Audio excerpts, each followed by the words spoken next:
J'ai changé de position en espérant avoir trouvé une position plus stable. Hein. C'est pas gagné.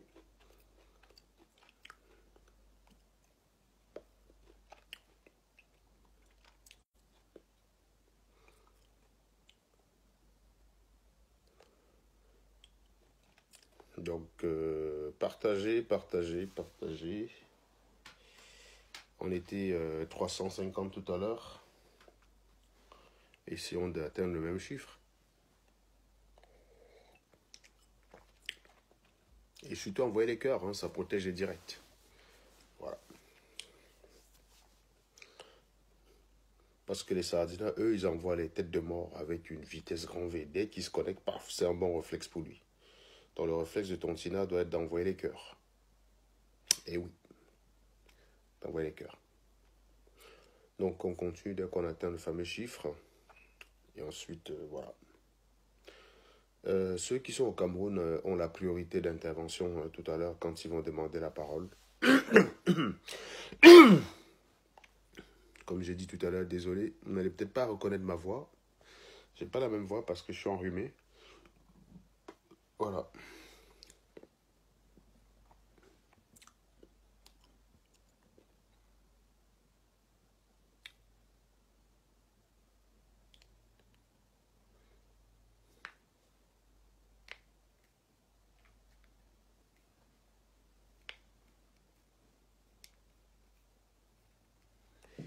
Non, non, je ne suis pas en train de parler pour l'instant. Normalement, vous devez m'entendre.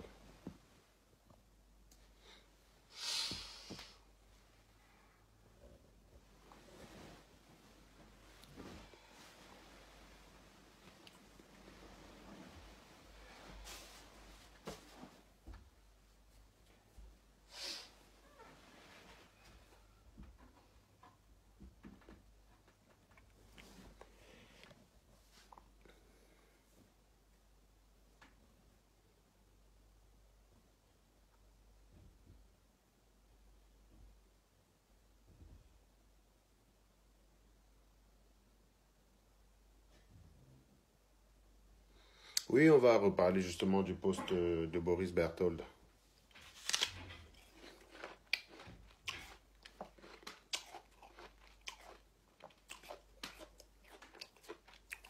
Justement, on va en parler.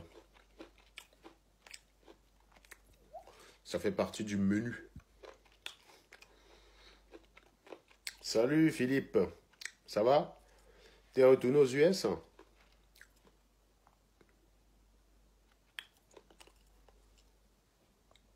Bah, le temps que ça partage, je peux prendre quelques personnes. Hein. Si la personne est au Cameroun, Martial Astra, si tu es au Cameroun, signale-toi. Je ne veux, en attendant que les gens se connectent, je veux prendre des gens du Cameroun.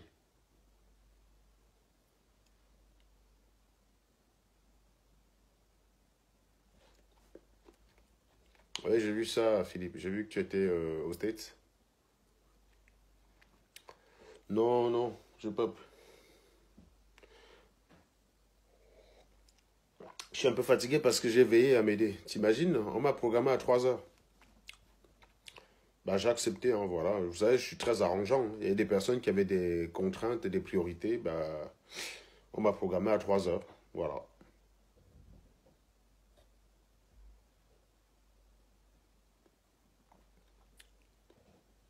Donc, s'il y a quelqu'un qui est au Cameroun, qu'il me dise, hein, il envoie la demande. Donc, je n'accepte que les demandes des gens, pour l'instant, là, avant que le tiré ne commence, que des gens du Cameroun.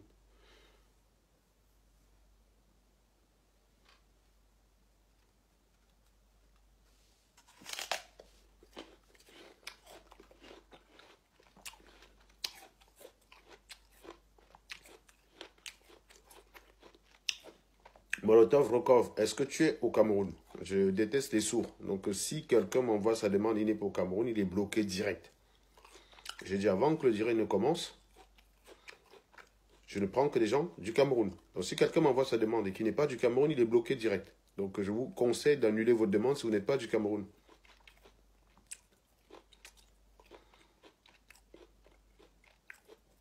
Vous m'entendez pas, là?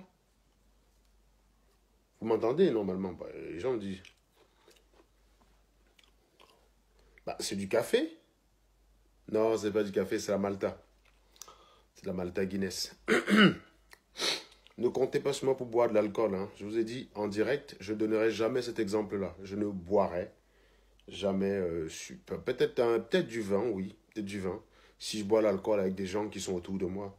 Mais pas que je sois en direct avec vous et moi, tout seul. Et je suis seul de mon côté en train de boire du vin. C'est terrible. C'est dévastateur. C'est des signes non, qui ne trompent pas de l'alcoolémie. Alors je sais qu'il y a beaucoup d'abrutis qui font ça, hein, qui se mettent en direct et qui débouchonnent des bouteilles de champagne devant vous pour vous impressionner. Mais en fait, c'est de l'alcoolisme. C'est de l'alcoolisme.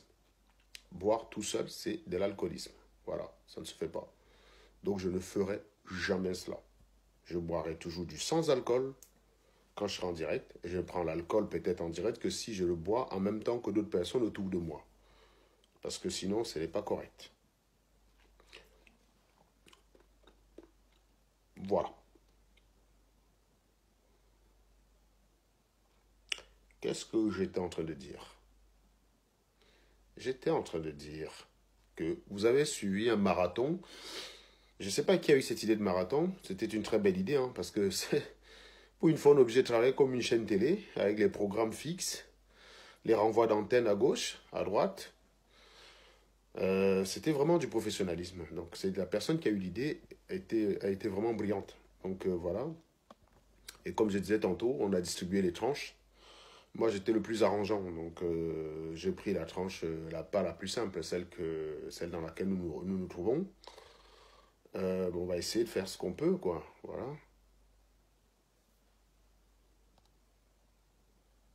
Voilà. Alors, elle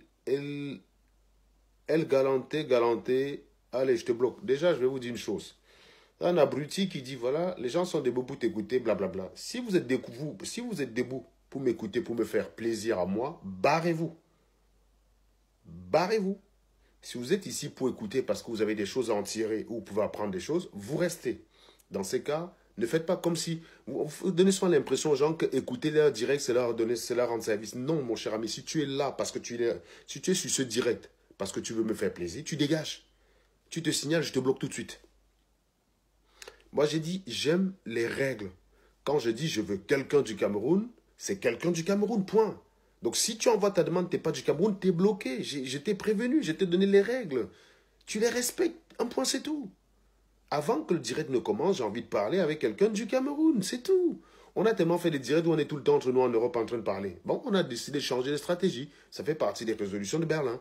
Stratégie, changement de stratégie, en direct, priorité à ceux qui sont au Cameroun. Parce que ça sert à quoi? Toi, tu es là, peut-être dans ta chambre, là, ça se trouve, tu vas même pas aller marcher demain. Ça se trouve, tu es en Espagne, aucune marche n'est prévue, tu viens nous plomber le direct, et il faut qu'on t'écoute parce que tu es sur mon direct, soi-disant parce que tu es resté debout. Eh ben non, mon petit coco. Si tu es resté debout pour me faire plaisir, tu vas te coucher. S'il te plaît. Si quelqu'un vient me regarder juste pour me rendre service, eh bien qu'il se barre. Je l'emmerde complètement parce qu'il ne me sert strictement à rien. Quand il y a des règles, apprenez à les respecter. Apprenez à être discipliné. J'ai dit, avant l'entame de mon direct, je souhaiterais parler à quelqu'un du Cameroun. Bon, voilà. Tu prends la parole. Si je te prends la parole, je vois que tu es en Espagne, ça veut dire que tu te fous de ma gueule, quoi. Ça veut dire que tu te fous de ma gueule. Donc, tu es bloqué. J'ai expliqué les règles. Donc, tu n'as qu'à respecter les règles et tu ne seras pas bloqué. Pourquoi c'est si compliqué avec vous, les règles? Voilà le seul pays au monde où vous écrivez des constitutions et vous ne respectez rien dessus. Et on trouve normal. On écrit une constitution où on dit qu'on a le droit de manifester. On a tout le monde au quartier en train de dire que manifester, on va vous tabasser. C'est normal, quoi. C'est incroyable. Vous êtes des animaux, quoi.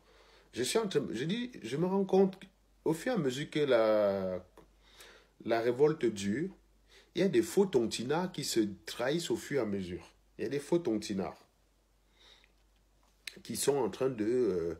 voilà. Vous savez, c'est pas compliqué de jouer, d'être autre chose. Hein.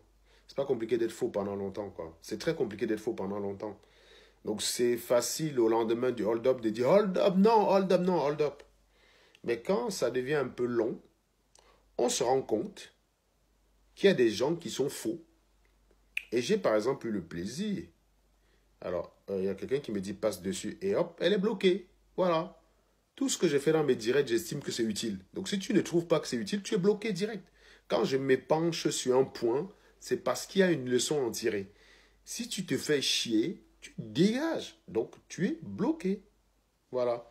Non, il y a des fois. Écoutez, non au blocage des tontinats Arnolé. Il y a des tontinats qui sont plus dangereux que les sardinats. J'expliquais hier dans un direct de Dre. Moi, je préfère un sardinat qu'un tontinat, donc je ne sais pas trop. Prenez un gars comme Junior Zogo. Mais je préfère 1000 fois Amer Kamer que Junior Zogo. Pas Amer Kamer, parce que c'est pas le bon exemple. Amer Kamer, c'est aussi un Junior Zogo, mais à l'envers. Je préfère par exemple un Narsin Baga qu'un Junior Zogo. Narsin Baga, c'est un sardinat assumé. C'est un sardinat assumé. Dès la première heure jusqu'à la fin de ce jour, il sera sardinat. Donc tu sais où le poser. Mais quand tu commences avec un Junior Zogo, tontinard, et tu finis avec un Junior Zogo, sardinard, il y a un problème. Quand tu travailles avec une Modestine, qui d'un côté est contre Paul Biya, parce que c'est une dictature, et de l'autre côté soutient Bongo, alors que c'est une dictature, bah, je ne sais pas comment tu bosses avec elle. Tu la positionnes où là? Comment tu travailles avec Modestine? Si dans un dossier, elle est pour Nathalie Koa face à Samuel Eto'o, qui a commis des abus sur elle, et qui dans un autre dossier, avec le même Samuel Eto'o qu'elle a condamné d'antan, d'ailleurs avec une vidéo à laquelle elle s'est rendue célèbre, hein. C'était l'une des rares à l'époque à faire 100 000 vues avec une vidéo. Bref, elle, avec cette vidéo, elle condamne Samuel Eto'o, et qui, 4 ans plus tard, dans un autre dossier, 3 ans plus, non, c'est 2 ans plus tard que je raconte, c'était en 2016, qui, 2 ans et demi plus tard, dans un autre dossier, toujours avec le même Samuel Eto'o qu'elle a condamné d'antan, hein, pour le même type d'action, mais vis-à-vis d'une autre femme, supporte Samuel Eto'o. Comment tu bosses avec une personne pareille? Cette personne est dangereuse. Voilà un gars comme Nyat. Nyat est pro-Biya. On ne le sait pas, puisqu'on s'en fout, lui, c'est un crétin. Personne ne gère sa life. Personne ne le connaît. Donc, il déboule un matin dans la brigade anti-Sardina, dans les opérations militaires. Bon, forcément, à ce moment, on a besoin des gros bras. Ça tombe bien, il n'a peut-être pas grand-chose dans le cerveau, mais il en a peut-être dans les bras. Ok, pas de problème, on l'a. On se dit, bah, c'est un tontinard. Et puis on découvre en fait qu'il a des relents de sardinard, qu'il insulte Maurice Kamto. Comment tu travailles avec une telle personne? C'est pas possible. C'est pas possible. Par exemple, ce matin, j'ai eu la joie de constater que Boris Bayeton m'a bloqué. Boris Bayeton m'a appelé pour le projet des Générations Change. Il me taillait quasiment la pipe pour que je rejoigne ce projet. Il se trouve que ça a capoté avec Patrick Ganon pour des raisons que j'ignore. Je ne connais pas les raisons pour lesquelles ça a capoté. Je pense qu'il y a eu un différend personnel entre eux. Et il y a eu une histoire d'appareil que l'un ne veut pas rendre parce qu'il dit toi-même viens chercher. N'allez pas imaginer une histoire de malhonnêteté. Ce n'est pas de la malhonnêteté. C'est juste une question de tu m'as insulté, ton appareil chez moi, toi-même tu viens chercher. C'est juste ça. Hein. N'allez pas dire que Boris Bayeton veut voler le matériel de Patrick Ganon. Il n'en est pas du tout question de cela. Ce n'est pas du tout de ça dont il est question. Ce n'est pas parce qu'on reproche Boris Bayeton quelques comportements vis-à-vis de PEC qu'on doit exagérer. Je ne suis pas comme ça du tout. Je rappelle ici que le différent qu'il y a entre lui et Nganan, même si Nganan appelle ça le vol, évidemment Nganan est dans l'exagération, mais il s'agit plutôt du « tu m'as insulté, viens toi-même chercher ton matos que toi-même tu as envoyé chez moi ». Nuance. Voilà. Donc c'est très important. Donc Boris Bayeton, il m'a demandé d'intégrer ce projet. Quand ça a commencé à capoter, je n'étais même pas au courant. Donc, il ne m'a même pas appelé pour me dire, écoute Serge, j'étais quand même pas emmerdé là longtemps. Je t'ai perdu le temps au téléphone à te parler d'un projet qui finalement a capoté. On ne m'a rien dit. C'est pas grave. Mieux que ça, je le vois en train de lyncher PEC. Je dis, mais qu'est-ce que c'est que cette histoire? S'il y a quand même un homme politique au Cameroun qui ne mérite aucune attaque, je ne dis pas qu'il est parfait, PEC. Hein. Attention, je ne dis pas qu'il est parfait. Mais il faut toujours tout relativiser. Vous prenez PEC, vous le mettez dans la scène politique camerounaise. Derrière, vous avez des gens de Dieu Momo, des Chiroma Bakari, des Jacques Famendongo, de tous ces gars-là. Franchement, avant d'arriver à lyncher PEC, il faudrait déjà avoir buté tout ce monde-là en bas. Tu laisses tout ce beau monde-là en bas qui trahit ses opinions sans cesse, qui trahit le peuple tout le temps. Tu vas attaquer le seul homme qui a fait la prison parce qu'il protégeait le peuple. C'est inacceptable. C'est inacceptable. Donc rien que pour ça, toute personne qui attaque PEC, il va m'avoir sur son chemin. Donc, ce matin, je n'ai pas été dur dans mes propos pour ceux qui ont lu le post. J'ai juste fait une mise en garde. Je ne l'ai pas insulté. Hein. Bon. Ce qui est très intéressant, c'est qu'il a déboulé dans mon inbox, le fameux Boris Berthold, pour me dire « Ah, tu es un malade !» Je ne vois pas en quoi je suis malade pour ce que j'ai dit. Je t'ai juste dit « Tu attaques en copec, je te traite comme un sardinat. » Pour une raison simple. Toute personne qui nuit à la révolution doit être traitée comme un ennemi. Point barre. Même si tu étais tontinard avant. Si tu commences à t'attaquer aux personnes clés de la révolution, tu es considéré comme un ennemi. On te fume pareil. Imagine, je n'ai pas envie de me lever le matin de voir un abruti commencer à faire des posts sur le général El Chenou, par exemple. Ben non, si c'est des posts sans raison, ce mec, bien qu'il soit tontinard, on doit le pendre haut et court. On doit le pendre haut et court. Voilà. Il y a quelqu'un là dans le direct de Contexte de Monte Cristo qui a commencé avec des allusions de je ne sens pas les jumelles si, hein. Ça me fait un peu comme quand il y avait Boris, comment il s'appelle? Quand il y avait Junior Zogo. Voilà comment quelqu'un vient aussi jeter en pâture deux personnes. Avec la photo de comme toi, hein. Je dirais, je l'ai bloqué. Il est bloqué direct. Je suis même pas sûr que les jumelles ont vu ça. Il est bloqué direct. Toute personne qui nuit à la révolution est considéré comme un ennemi, même s'il a la photo de Moïse Kamto sur son profil, ou même s'il est encarté tontinard. C'est un ennemi à combattre avec la plus grande violence. Boris Berthold, je n'ai pas envie de l'attaquer en public. Je n'ai pas envie d'avoir à le faire. Il est venu m'insulter inbox. Je me suis contenté de lui prouver qu'il n'était pas très analyste. Pour une raison simple. Peck a fait une sortie l'autre jour où il a expliqué qu'il n'a aucun problème avec Maurice Kamto. Bon, voilà. Il a déclaré. Je n'ai aucun problème avec Maurice Kamto. Il a dit, j'ai juste un problème avec la ligne qu'il a choisie. Ce qui est tout à fait un droit. Hein? C'est quand même mieux d'avoir des différends sur des projets que sur les différents personnels. Il a dit, on avait fait une réunion. On avait décidé de temps. On est rentré chez soi. Le lendemain, ce qui a été décidé n'était pas ce qu'on avait convenu. Boris Berthold s'empresse de venir expliquer que Nzongan, qu'il a appelé Nzongan, Nzongan a dit que tout ce que Peck a dit était faux. Et il balance ça comme ça. Déjà, ça pose un gros problème. Ça pose un problème d'éthique journalistique. Le journaliste doit savoir dissocier ce qui est vrai du faux. Albin Nzongan, c'est un politicien. Albin Nzongan, il est stratège de Maurice Kamto. Donc, il travaille pour Maurice Kamto. Il ne peut pas adopter en public une position que Maurice Kamto n'a pas encore soutenue. Quand Peck dit qu'il y a eu réunion, si Maurice Kamto n'a pas encore dit lui-même qu'il y avait la réunion, il ne peut pas venir dire en public qu'il y a eu une réunion. C'est-à-dire qu'il est en train de griller la politesse à son boss. Il ne peut pas le faire. Et ça, c'est le rôle d'un journaliste d'être capable de réfléchir, d'analyser comme ça. Le connard, il prend le poste, il vient, il balance. Genre, pour dire Peck est un menteur.